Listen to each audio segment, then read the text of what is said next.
أعوذ بالله من الشيطان الرجيم.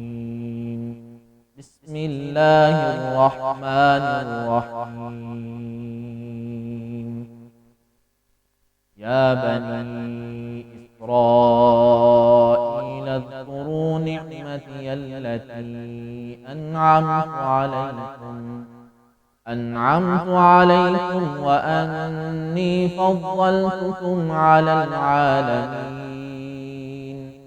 واتقوا يوما لا تجزي نفس عن نفس شيئا ولا يقبل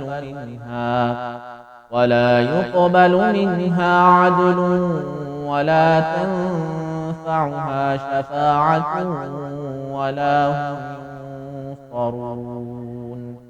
وإذ ابتلى إبراهيم ربه بكلمات فأتمهن قال إني جاعلك للناس إماما قال ومن ذريتي قال لا ينال عهد الظالمين.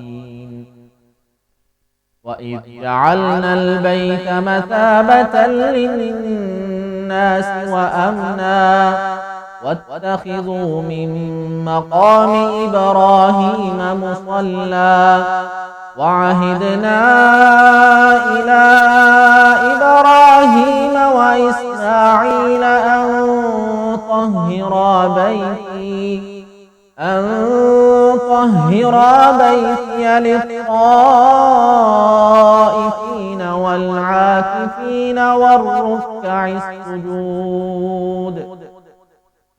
وإذ قال إبراهيم رب اجعل هذا بلدا آمنا وارزق أهله من الثمرات من آمن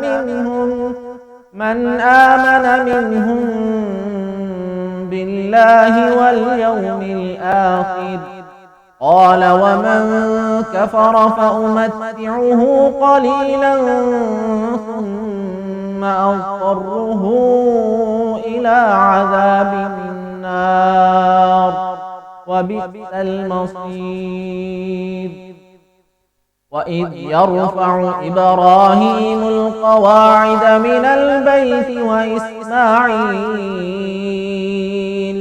ربنا تقبل منا إنك أنت السميع العليم ربنا وجعلنا مسلمين لك ومن ذريتنا أمة مسلمة لك وأرنا مناسكنا وتب علينا إنك أنت التواب الرحيم.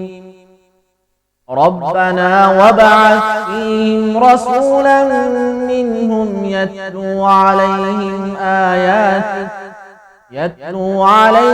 آياتك ويعلمهم الكتاب والحكمة ويزكيهم إنك أنت العزيز الحكيم.